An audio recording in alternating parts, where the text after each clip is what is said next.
അമേരിക്കയിലേക്ക് പെട്ടികൾ എത്തിത്തുടങ്ങിയ വാർത്തകളാണ് ഇപ്പോൾ വന്നുകൊണ്ടിരിക്കുന്നത്. അമേരിക്ക ഔദ്യോഗികമായി തന്നെ 5ഓളം അവരുടെ സൈനികർ മരണപ്പെട്ടിട്ടുണ്ട് എന്നുള്ളത് സ്ഥിരീകരിച്ചിട്ടുണ്ട്. പക്ഷേ ഇറാൻ പറയുന്നത് ഏകദേശം 500-ൽ പരം ആളുകളെ ഇന്നലത്തെ എബ്രഹാം ലിങ്കൺ വാർഷിപ്പ് ആക്രമണത്തിൽ കൊലപ്പെടുത്താൻ സാധിച്ചു എന്നാണ് ഇറാൻ വാദിക്കുന്നത്. എന്നാൽ ഇന്ന് വന്നിട്ടുള്ള വാർത്ത അമേരിക്കയുടെ യുദ്ധവിമാനം F-1 കുവൈത്തിൽ വെടിവെച്ചിട്ടിട്ടുള്ളതാണ്. അതിൻ്റെ ഫുട്ടേജാണ് ഈ കണ്ടത്. ഇറാൻ്റെ ഭാഗത്തു നിന്നുണ്ടായിട്ടുള്ള തിരിച്ചടികൾ അമേരിക്ക ഒട്ടും പ്രതീക്ഷിക്കാത്ത തരത്തിലുള്ളതായിരുന്നു എന്നുള്ളതാണ് സത്യം. അമേരിക്ക ഇത്രയും രൂക്ഷമായ പ്രതികരണം ഇറാൻ്റെ ഭാഗത്തു നിന്നുണ്ടാവുമെന്ന് പ്രതീക്ഷിച്ചിട്ടില്ല. അമേരിക്ക ഈ ഒരു സമയത്ത് പറയുന്നുണ്ട് ഇറാൻ നമ്മളോട് സന്ധിക്ക് തയ്യാറാണ്, ചർച്ചയ്ക്ക് തയ്യാറാണെന്ന് അറിയിച്ചിട്ടുണ്ട് എന്ന്.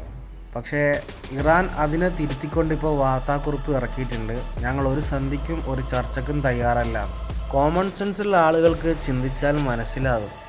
അമേരിക്കയ്ക്ക് ഈ യുദ്ധം കൊണ്ട് നഷ്ടങ്ങൾ ഉണ്ടായതുകൊണ്ട് മടുത്തിട്ടുണ്ട്. ഏകദേശം എല്ലാ ഭാഗത്തു നിന്നും യുദ്ധത്തിൽ കനത്ത പ്രഹരം നേരിട്ടുകൊണ്ട് മടുത്ത ഒരവസ്ഥയിലാണ് അമേരിക്ക ഉള്ളത്. മാത്രമല്ല അമേരിക്കയ്ക്ക് മറ്റൊരു തലവേദനയായി നിൽക്കുന്നത് അമേരിക്കൻ ബേസ് ക്യാമ്പുകളുള്ള അറബ് രാജ്യങ്ങളിലെല്ലാം ഇറാൻ അക്രമം വലിയ തോതിൽ നടത്തുമ്പോൾ അമേരിക്കയോട് ഈ അറബ് രാജ്യങ്ങൾ മുഴുവൻ സമ്മർദ്ദം ചെലുത്തുന്നുണ്ടാവും.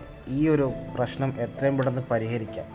ഇങ്ങനെ മൊത്തത്തിൽ ഇറാൻ അവരുടെ പൂർവ്വ ശക്തിയെടുത്ത് അമേരിക്കയ്ക്കും ഇസ്രായേലിനുമെതിരെയുള്ള അടി തുടർന്നുകൊണ്ടിരിക്കുമ്പോൾ ഇതെങ്ങനെയെങ്കിലും അവസാനിപ്പിച്ചാൽ മതി എന്നൊരു സ്റ്റേജിനാണ് ഡൊണാൾഡ് ട്രംപ് ഇപ്പോൾ നിലവിലുള്ളത്.